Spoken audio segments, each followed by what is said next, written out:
안녕하세요. 한국기업평가 유준희 수석입니다.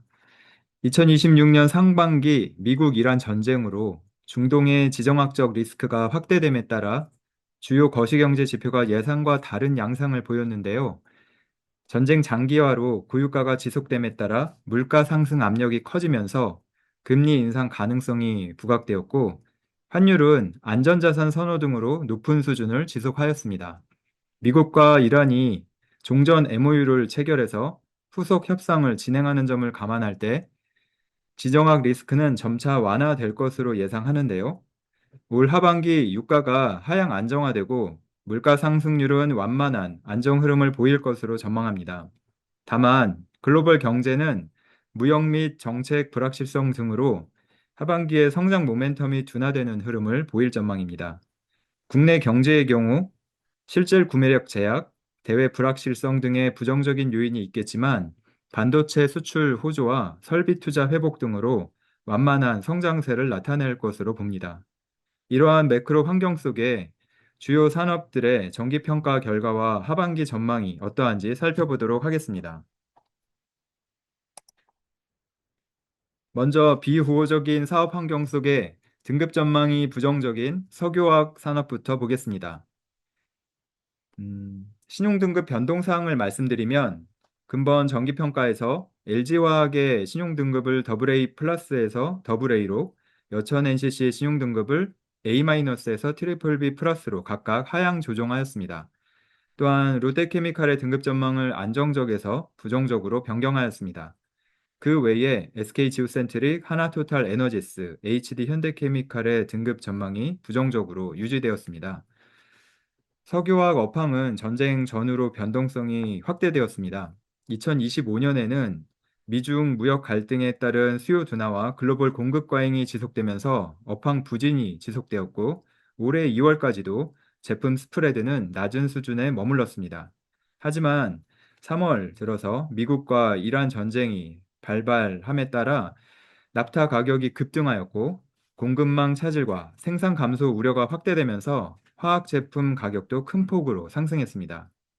이 과정에서 전쟁 이전에 저가로 매입했던 납타가 생산에 투입되면서 긍정적인 레깅 효과가 발생했고요.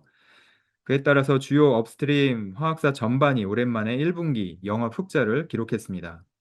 재무 측면에서는 지난해 영업현금 창출력 부진과 투자 부담으로 차입금이 증가했고, 올해 1분기에는 실적 개선에도 불구하고 원재료와 제품 가격 상승으로 운전자본 부담이 확대되면서 3월 말 차입금이 전년 말 대비해서 재차 증가했습니다.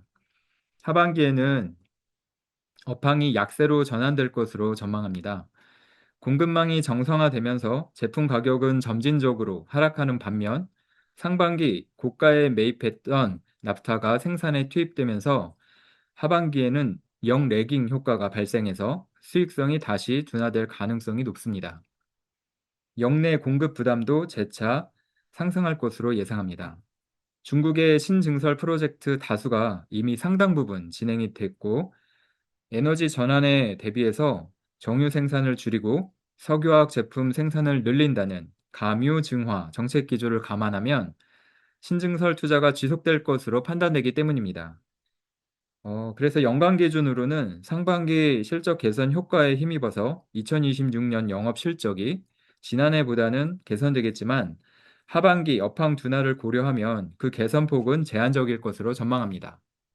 다만 정유 사업을 함께 영위하는 업체는 정제마진 강세에 따른 실적 방어 효과가 상대적으로 양호한 수익성을 유지할 가능성이 있습니다. 재무 측면에서는 업계 전반의 유유자산 매각, 자산 효율화 등의 재무구조 개선 노력을 통해서 차입 부담을 통제하겠지만, 절대적인 재무 부담이 과중한 수준으로 지속될 것으로 예상합니다. 올 하반기 석유화학업의 주요 모니터링 요인은 공급망 정상화 속도와 역내 수급 상황, 그리고 국내 구조 개편의 진행 여부입니다. 국내 구조 개편의 경우에 대산 1호, 여수 1호를 제외하면 전쟁으로 일정이 일부 지연되고 있습니다. 나머지 구조 개편 프로젝트는 하반기 중에 최종 재편 계획을 확정하는 일정으로 진행되고 있는 것으로 파악됩니다. 지정학 리스크, 글로벌 공급망 재편은 지역별 밸류체인과 수급 구조 등에 영향을 미칠 것으로 예상이 됩니다. 중동 일부 에너지 및 석유화학 설비의 피해 복구에 시간이 소요되면서 해당 지역 내 공급 부담이 일부 축소될 수 있지만 그 수혜는 물리적으로 가까운 유럽이 가장 먼저 받을 것으로 예상이 되고요. 동북아 시장에 미치는 영향에 대해서는 추가적인 확인이 필요하다고 봅니다.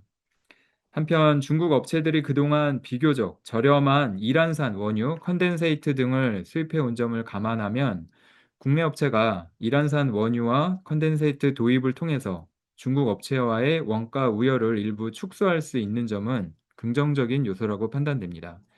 한국기업평가는 하반기에 이러한 요인들을 중심으로 해서 업황 추이를 지속적으로 모니터링할 예정입니다.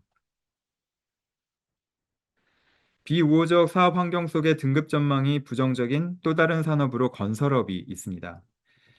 2023년 이후 착공 물량 감소의 영향으로 건설사 외형은 축소되고 있지만 원가 상승분을 반영한 신규 착공 물량의 기성이 본격화되면서 원가율이 비교적 큰 폭으로 개선되었습니다.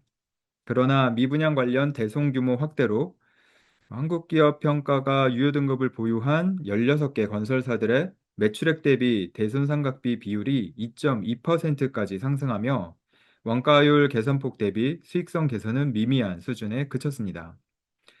2026년 1분기에는 대손상각비 규모가 전반적으로 축소되었으나 통상적으로 4분기의 대손을 반영하는 건설업 특성상 1분기의 수익성 개선이 연간 기준으로도 지속될 수 있을지에 대해서는 모니터링이 필요한 상황입니다.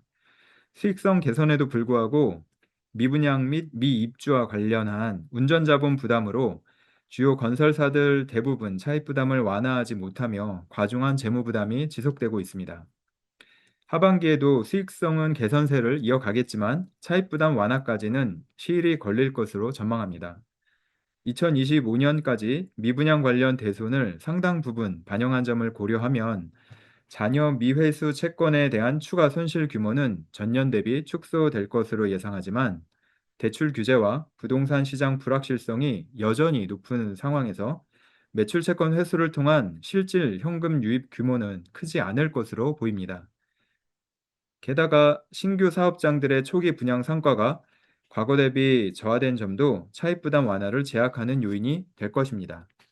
2026년에는 신규 착공 물량의 원가율 개선이 미분양 관련 대손 반영을 커버하는 수준을 넘어 유의미한 수준의 이익 창출력 확대로 이어질 수 있을지가 건설업 신용도를 결정할 것으로 보입니다. 이와 관련하여 원가율 개선폭, 추가 대손 반영 여부 및 규모, PF 대출 우발 채무 현실화를 포함한 자금 소요 요인을 모니터링할 예정입니다. 또 한 가지 주목할 점은 최근 금융시장 환경 변화가 건설업 금융비용에 미치는 영향입니다. 2026년 6월 들어 단기 자금 시장 금리가 가파른 상승세를 나타내고 있습니다. 개인 투자자의 신용거래 확대와 ETF, 파생상품 거래 증가로 증권사들의 CP와 전단체 발행이 큰 폭으로 증가하면서 시장 내 단기 자금 수요가 확대되고 이에 따라 단기 금리가 상승한 것으로 분석되는데요. 건설업은 운영자금, 부동산 PF 등과 관련해서 CP, 전단체와 같은 단기성 자금 조달을 활용하는 비중이 높은 업종으로 단기 금리 상승은 건설사의 자금 조달 비용을 높이는 요인으로 작용하게 됩니다. 하반기에는 계절적 수급 요인과 일시적 자금 수요가 완화되며 단기 자금 시장의 수급이 다소 개선될 것으로 보이지만 부동산 PF 및 단기 자금과 관련해서 건설 업종의 차환 수요가 상존하는 가운데 기준금리 인상 가능성도 배제할 수 없어서 건설업의 전반적인 자금 조달 비용은 전년 대비 증가할 것으로 전망합니다. 마지막으로 미분양 주택의 경우 2023년 이후 착공 물량 감소와 선별적 착공 기조를 감안할 때 추가적으로 가파른 증가세를 나타낼 가능성은 제한적이라고 생각합니다. 2025년부터 미분양 주택 수는 6만 호 중반 수준, 준공후 미분양 비중은 45% 내외에서 유지되고 있는 점을 감안할 때 미분양 재고는 이미 높은 수준까지 누적된 것으로 판단됩니다. 다만 전체 미분양의 약 70%가량이 분양 경기가 저조한 지방에 분포하고 있고, 특히 미분양의 절반가량을 차지하는 중공후 미분양의 경우 부동산 경기 화랑의 정점에 이르러서야 비로소 해소되는 경향을 나타내기 때문에 업종 전반의 미분양 해소에는 상당한 시일이 걸릴 것으로 보입니다. 다음은 2차 전지업입니다.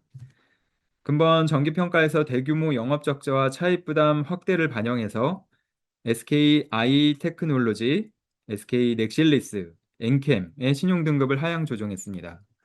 특히 SK 아이테크놀로지와 엔캠은 수익구조 회복이 지연되고 있고 추가적인 재무 안정성 저하 가능성이 있다고 판단해서 하향 후에도 부정적 전망을 부여했습니다. 업황 측면에서는 미국의 전기차 수요 부진과 중국 업체와의 경쟁 심화가 계속 부담으로 작용하고 있습니다. 2021년 이후 업계 전반적으로 증설이 크게 진행됐는데 실제 물량 증가는 제한적이다 보니 주요 공장의 가동률이 낮은 수준에 머물고 있습니다. 이로 인해서 고정비 부담이 커졌고 가격 경쟁까지 심해지면서 수익성이 크게 저하됐습니다. 등급을 하향한 업체는 2025년에 대규모 영업 적자를 기록했고 2026년 1분기에도 적자 기조가 이어졌습니다. 재무 측면에서는 투자 프로젝트 축소나 연기로 자본적 지출 규모가 줄어들었음에도 불구하고 영업현금 창출력이 워낙 저조하다 보니 부족 자금을 외부 차입으로 조달하는 흐름이 계속되고 있습니다. 그래서 업계 전반적으로 차입금 증가와 재무부담 가중 압력이 이어지고 있습니다. 다만 업체별로 대응력은 차별화되고 있습니다. SK온, 포스코퓨처엠, 에코프로는 유상증자 등 대규모 자본 확충을 통해서 재무부담 확대를 일부 완화했습니다.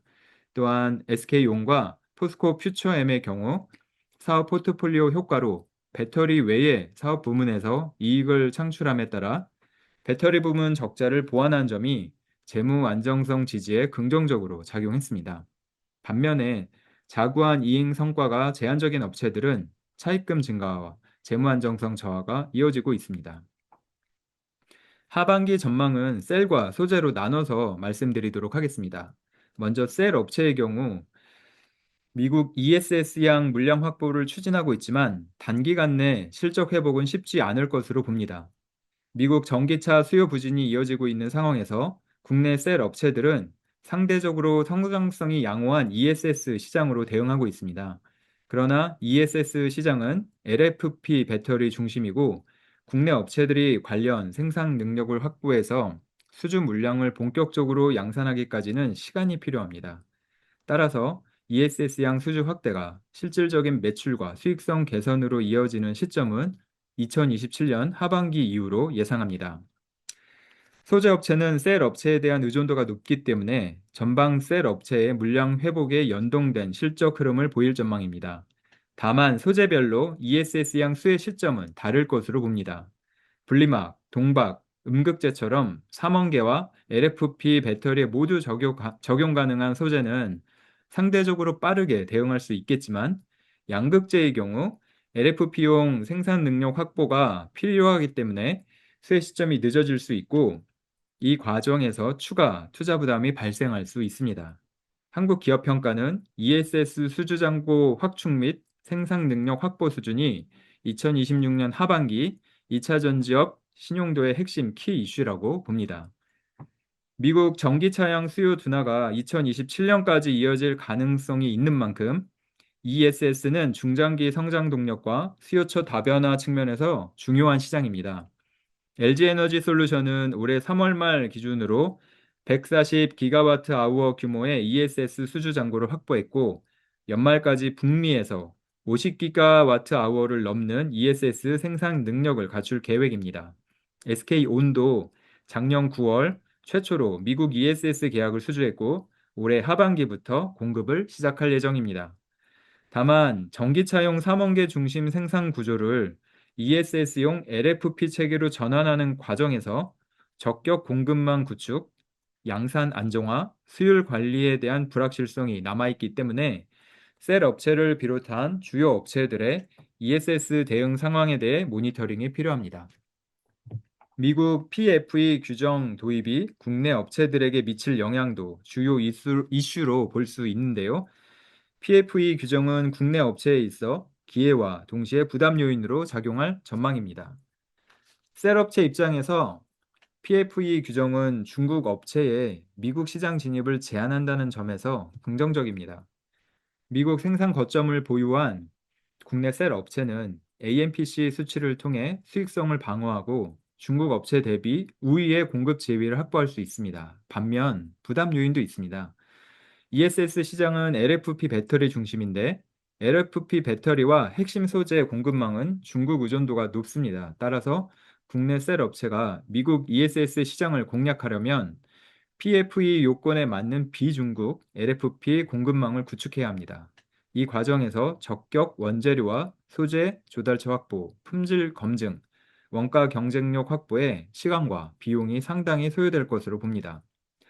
소재업체의 입장에서는 비중국 LFP 공급망 재편 과정에서 신규 공급 기회를 확보할 수 있습니다. 다만 LFP용 제품 개발, 전용 생산 라인 증설, 원재료 조달 구조 재편, 고객사 인증 과정에서 선제적인 투자 부담이 발생할 수 있습니다. 그래서 향후에는 셀업체의 ESS 수주 잔고와 생산 능력 확보뿐만 아니라 소재 업체의 미국 공급망 참여 여부와 투자 부담을 감내할 수 있는 재무 완충력도 함께 모니터링할 필요가 있습니다. 철강업의 경우 일정 수준의 수급 개선 효과로 제한적 업황 반등이 예상되고 있는데요. 통상적인 변수와 투자 부담을 주시할 필요가 있습니다. 전반적인 업황 약세 속에서도 2026년 들어 수급 여건은 일부 개선되는 모습입니다. 중국의 감산 및 수출 통제, 그리고 정부의 반덤핑 관세 부과 조치로 국내 수급 상황이 개선되었고, 미국의 관세 적용에도 불구하고 자국 철강 가격 인상과 인프라 투자 수요 확대로 2026년 1분기 대미 수출이 전년 동기 대비 증가했습니다. 이러한 요인들에 힘입어서 주요 철강사들의 올해 1분기 영업 실적은 소폭 회복됐지만 원재료 가격 상승 시차 효과와 높은 원가 부담이 수익성 개선폭을 제약하는 요인으로 작용했습니다. 하반기에는 제한적인 수준의 영업 실적 반등이 지속될 것으로 전망합니다. 중국의 생산 수출 통제와 정부의 무역 구제 조치 강화가 수급 회복세를 뒷받침하고 반도체와 미국 인프라 투자가 내수 및 수출 수요 성장을 지지할 것으로 예상되기 때문입니다. 다만 높아진 에너지 가격 등 원가가 상승된 점은 부담 요인입니다. 한편 미국, EU 등 주요국들의 통상 장벽 대응과 신성장 동력 확보를 위한 해외 현지 투자가 본격화되고 주주환원 정책 강화에 따라 전반적인 자금 부담이 확대되면서 재무 레버리지가 빠른 속도로 상승할 것으로 전망합니다. 주요 크레딧 이슈로 세 가지를 꼽을 수 있습니다. 첫째, 하반기 신용도 관련 핵심 이슈는 철강 수급 개선세 유지와 투자 지출 확대에 따른 재무부담 제어 여부로 판단합니다. 둘째, 미국과 EU의 보호무역주의 강화가 수출 여건에 미칠 영향인데, 미국의 50% 관세 정책에 이어서 EU가 탄소 국경 조정 제도 시행하고 또 새로운 관세 할당 제도 도입을 추진하고 있어서 수급 불균형을 심화시키는 한편 국내 업계 수출 여건을 제약할 가능성이 있어 면밀히 점검해 나갈 필요가 있습니다.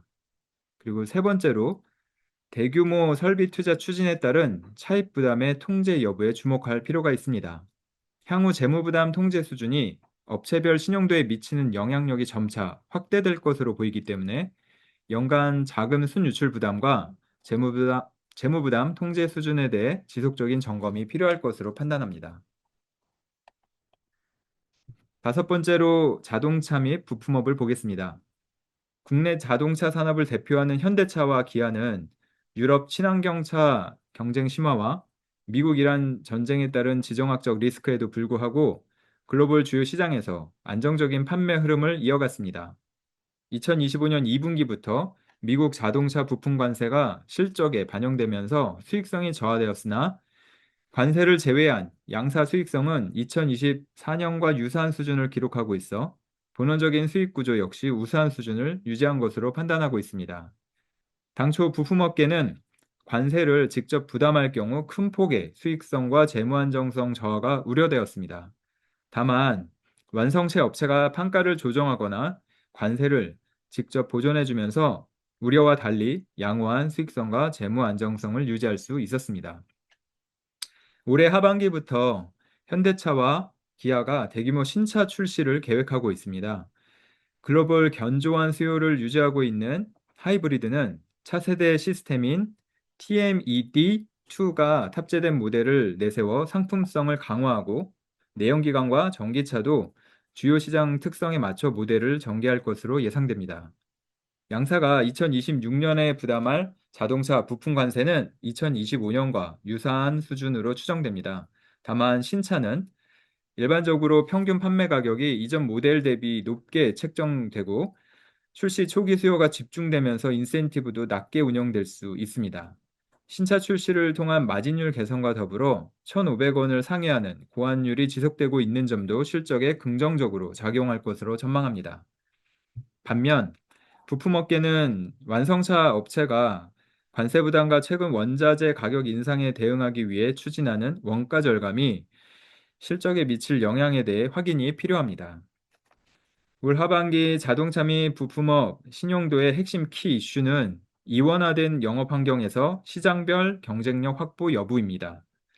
핵심 시장인 미국과 유럽이 서로 상반된 친환경 정책을 전개하면서 이원화된 영업 환경이 나타났고, 이러한 흐름은 중장기간 이어질 것으로 바라보고 있습니다.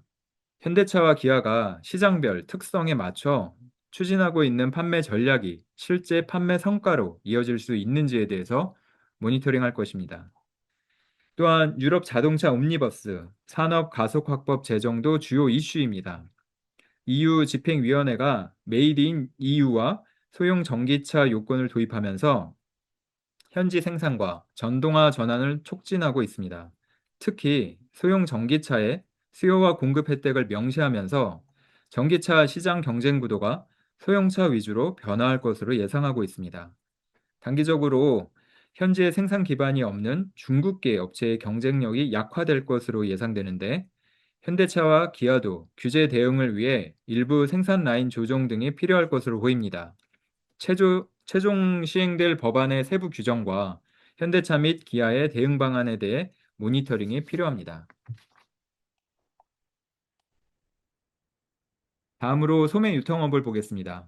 최근 주식, 부동산 등 자산 가치 상승 효과와 정부의 경기 부양 체계에 힘입어서 소비 심리가 회복세를 나타내고 있는데요.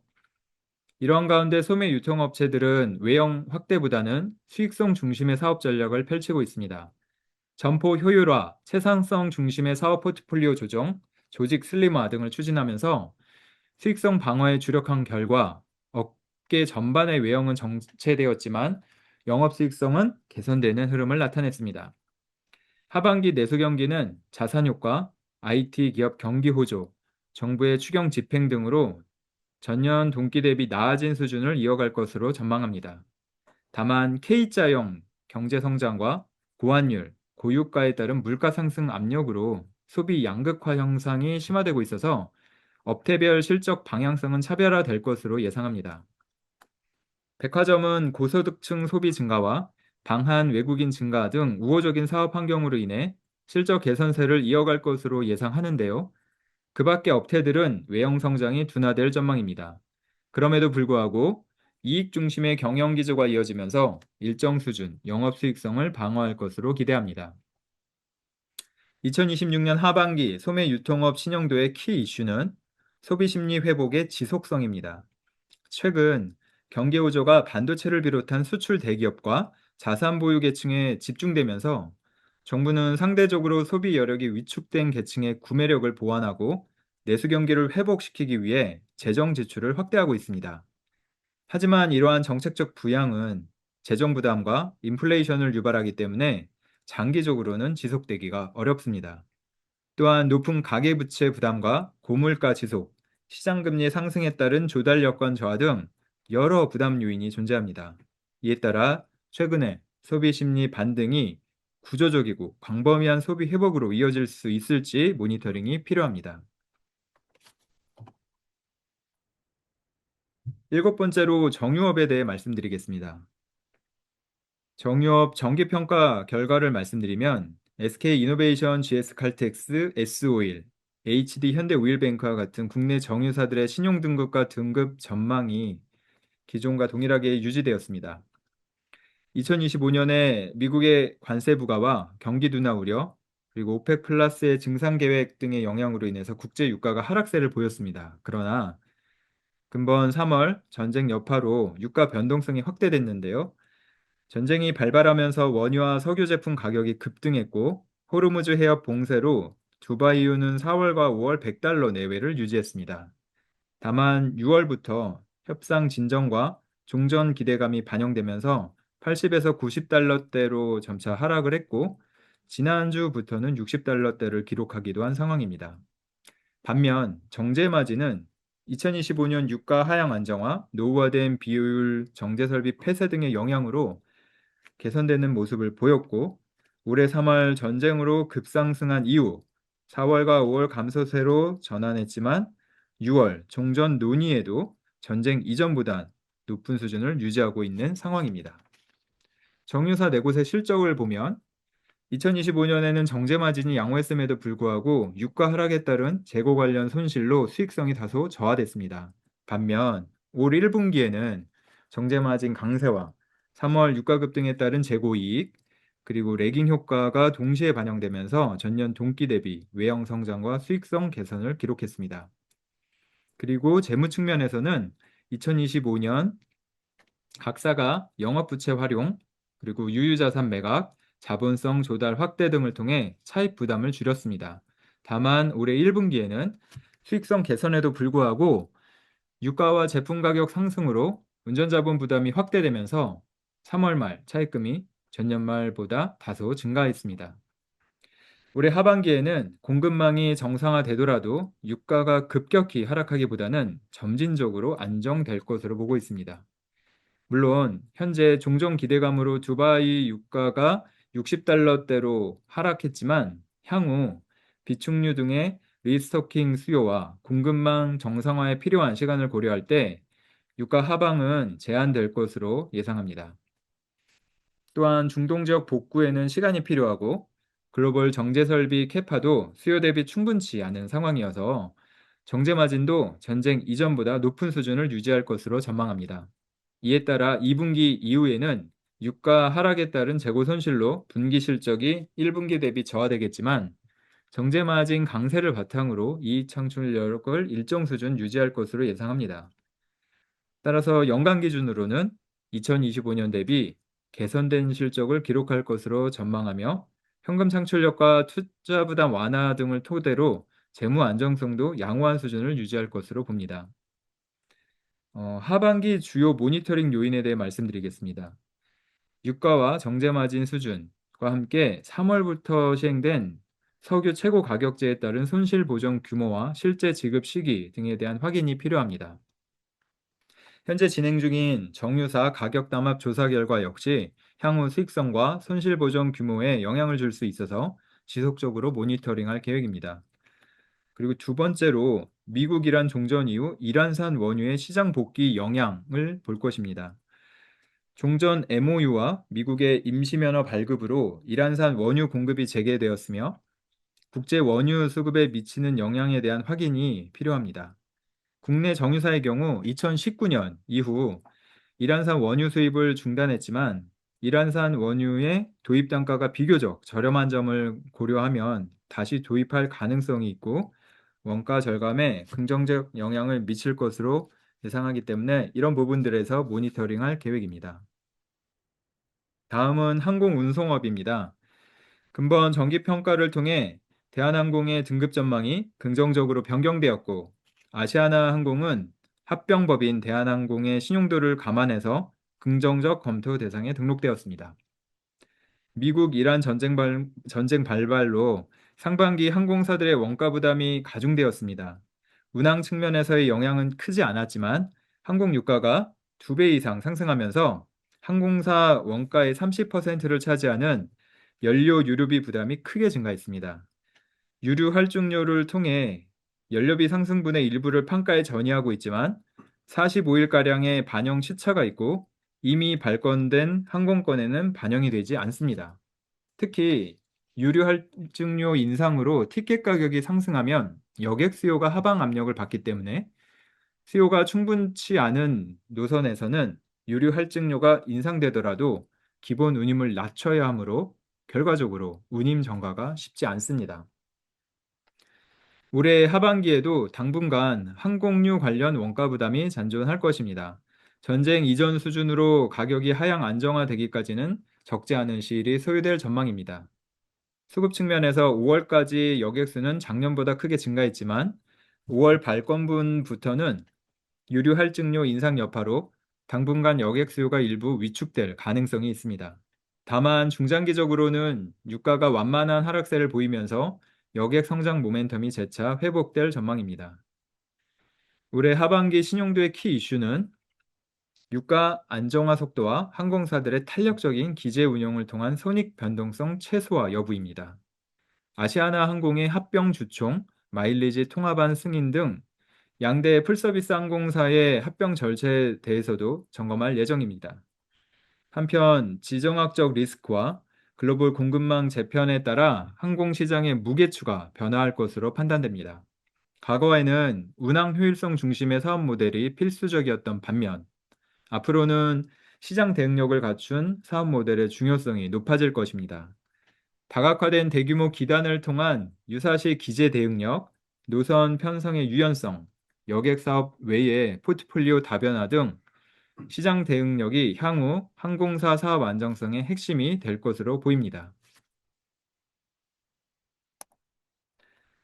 이어서 전선업을 보겠습니다. 전력 인프라 슈퍼사이클의 수혜를 받는 대표적인 산업 가운데 하나로 부상하고 있으며 향후 확대되는 투자 부담에 적절히 대응하는지 여부를 주시할 필요가 있습니다.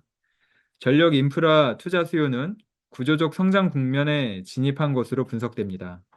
AI 데이터 센터 전력 수요 급증, 미국과 유럽의 노후 전력망 교체 주기 도래, 재생에너지 연계 송전 수요 확대가 복합적으로 작용하고 있기 때문입니다. 고부가 제품 중심으로 수주 잔고가 확대되고 전기동 가격을 반영한 판가 인상 속에 외형과 이익 규모가 확대되고 있습니다. 운전자본과 설비 투자 증가로 주요 업체의 차입금이 증가하고 있지만 대규모 프로젝트 관련 선수금 유입 등이 레버리지 상승폭을 일부 완화해주고 있습니다. 하반기에는 우호적 수급 여건 속에 이익 창출력 개선이 지속될 전망입니다. HVDC 해저 케이블 등 수주 잔고의 양적, 질적 제고와 고부가 제품 마진을 통해 영업 실적 개선세가 유지될 것입니다.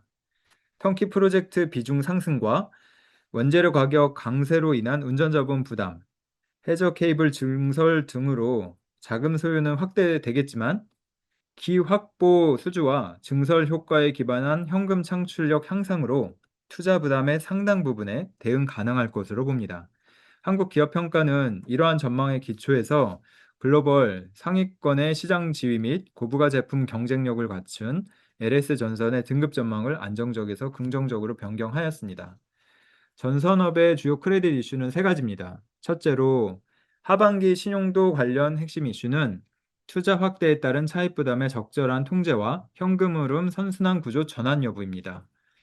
그리고 둘째, 전방 AI 투자 기조 변화와 주요국 에너지 정책 변화가 미칠 부정적 영향인데 이는 향후 수주 확대 및 프로젝트 진행에 따른 매출 인식에 차질을 줄 수 있는 잠재적 위험 요인임은 분명합니다. 그러나 고부가 전선 제품을 중심으로 분산된 수요 성장 기반과 높은 기술, 자본적 진입 장벽이 불확실성 완화에 기여할 것으로 봅니다. 그리고 세 번째로 전기이동 가격 강세 영향으로 전방 수요 강세 대비 제한적인 공급 상황으로 당분간 원자재 가격 강세 흐름이 이어질 것으로 봅니다. 공급자 우위의 수급 여건상 원활한 판가 반영 및 마진 확보 여력을 유지할 것으로 보여서 이에 따른 영향은 중립적일 것으로 예상합니다. 다만 단기간 원자재 가격 급등락 시에 재고 관련 손실 발생 등으로 실적 변동성이 확대될 수 있어서 이런 부분들에 대해서 모니터링이 필요합니다. 방산업의 경우 2026년 상반기 우호적인 사업 환경이 지속된 가운데 근본 정기 평가를 통해 현대 로템의 신용 등급을 A+에서 AA-로 상향 조정했습니다.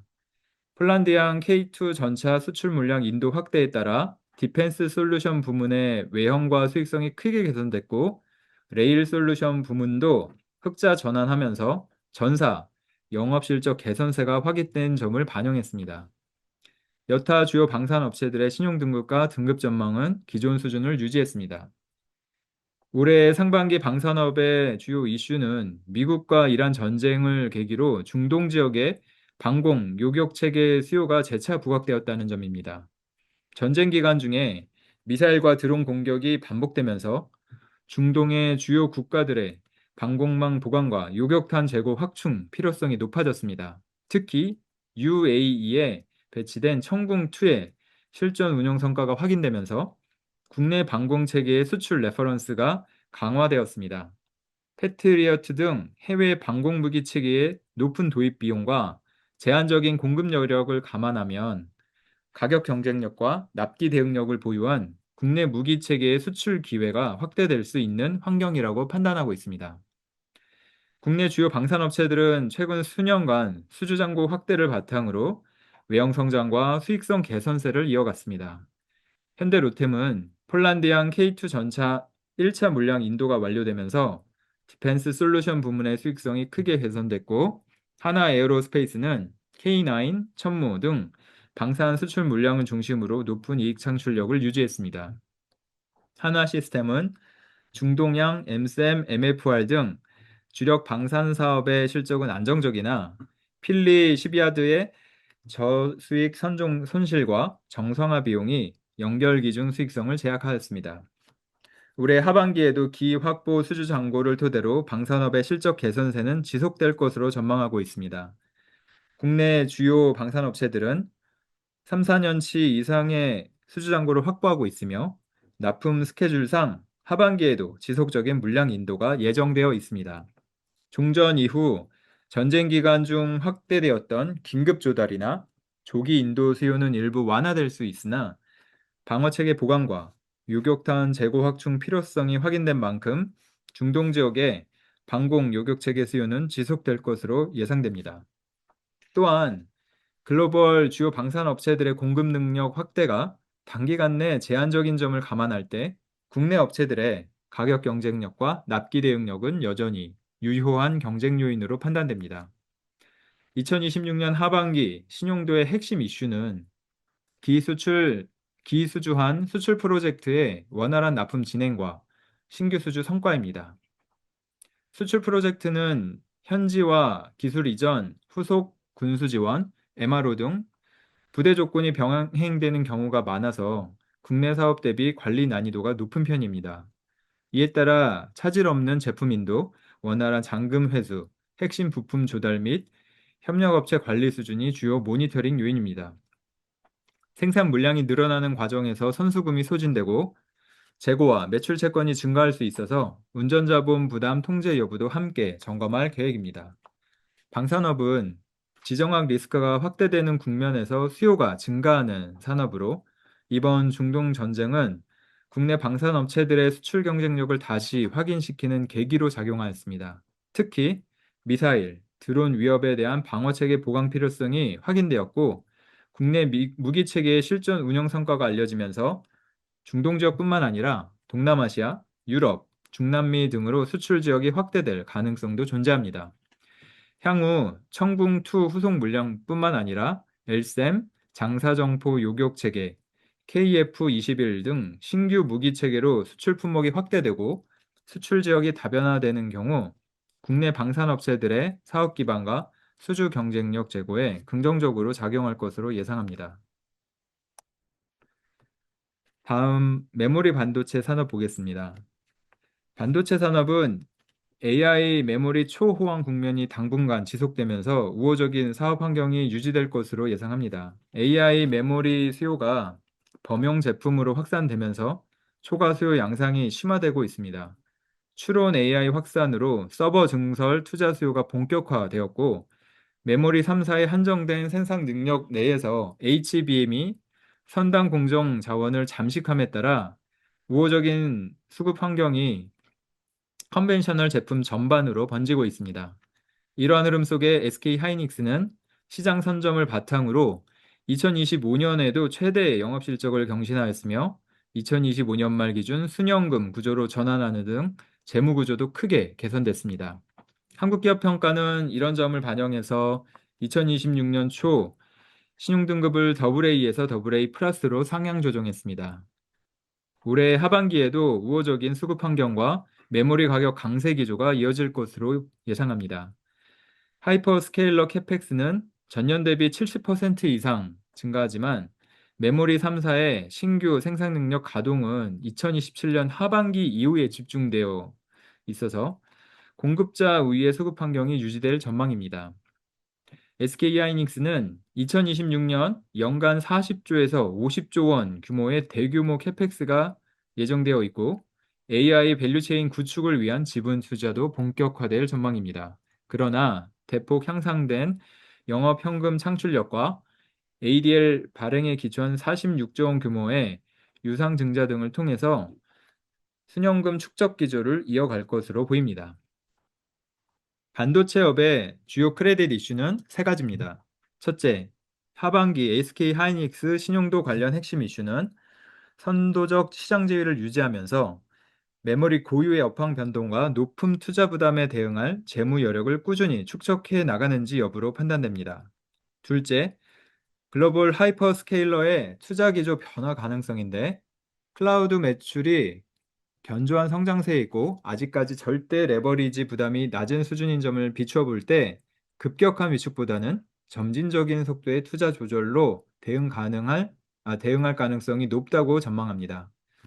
그리고 셋째, 현 메모리 슈퍼사이클의 지속 가능성을 조심스럽게 전망해 보면 현 업황은 과거 범용 제품을 중심으로 수급 변동에 의한 사이클과는 차별화되는 측면이 존재한다고 보입니다. AI 메모리 제품을 중심으로 장기 공급 계약 체결이 확산될 조짐이 나타나는 점은 업황 변동성 완화에 기여할 것으로 봅니다. 공급 측면에서는 AI 메모리의 선단 공정, 생산 능력 잠식 및 신규 설비 건설 기간 소요 등으로 2027년 하반기까지는 의미 있는 수준의 증선 물량 확대가 어려워 당분간 공급자 우위의 수급 환경이 유지될 것으로 예상합니다. 마지막으로 조선업에 대해 말씀드리겠습니다. 근본 정기평가를 통해서 HD 현대중공업의 신용등급이 A+에서 AA-로 상향 조정됐고 삼성중공업, 한화오션은 등급 전망이 안정적에서 긍정적으로 변경됐습니다. 고가의 수주 물량 비중이 확대되고 생산성 향상이 지속되면서 올해 상반기에도 조선업계의 영업실적 개선세가 이어졌습니다.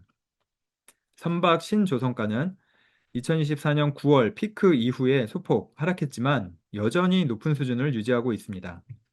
현재 조선업체들의 수주 잔고 중에 2022년 이전에 저가로 수주된 물량은 상당 부분 해소가 됐고 고가 수주 물량이 매출에 반영되는 비중이 지속적으로 확대되고 있습니다.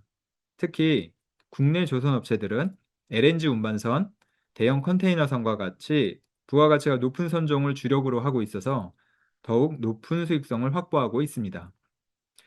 이와 함께 주력 선종의 반복 건조에 따른 학습 효과, 외국인 신규 인력의 숙련도 향상 등으로 생산 효율성도 제고되면서 실적 개선에 기여하고 있습니다.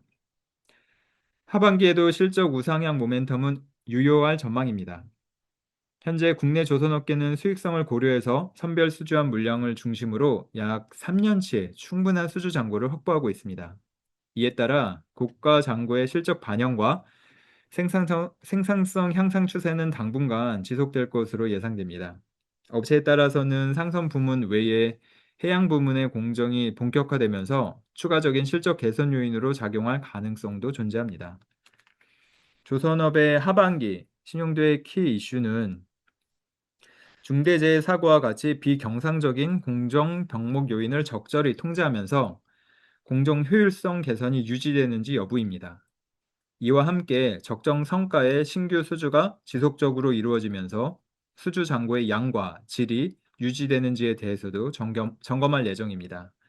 현재 조선업계는 상선 부문을 중심으로 실적 개선이 이어지고 있는데요. 중장기 성장 동력 확보를 위해서는 상선 외 사업 부문의 성장도 뒷받침되어야 할 것으로 판단하고 있습니다. 따라서 상선 외 사업 부문과 관련된 주요 이벤트들에 대해서도 모니터링을 이어갈 예정입니다. 단기적으로는 7월 초순경에 발표될 것으로 예상되는 캐나다 CPSP 프로젝트 우선 협상 대상자 선정 결과에 대해서 점검하고자 하며, 중장기적으로는 핵 추진 잠수함 도입 관련 진행 사항을 지속적으로 모니터링할 계획입니다. 또한 향후에 상선 외 부문의 공정이 확대될 것으로 예상되는 경우에는 부문 간 인력 재배치에 따른 비효율성을 최소화하면서 전사 실적 개선이 이루어지는지에 대해서 함께 모니터링하고자 합니다. 이상으로 기업 부문 주요 산업에 대한 상반기 리뷰와 하반기 전망 발표를 마치겠습니다. 경청해 주셔서 감사합니다.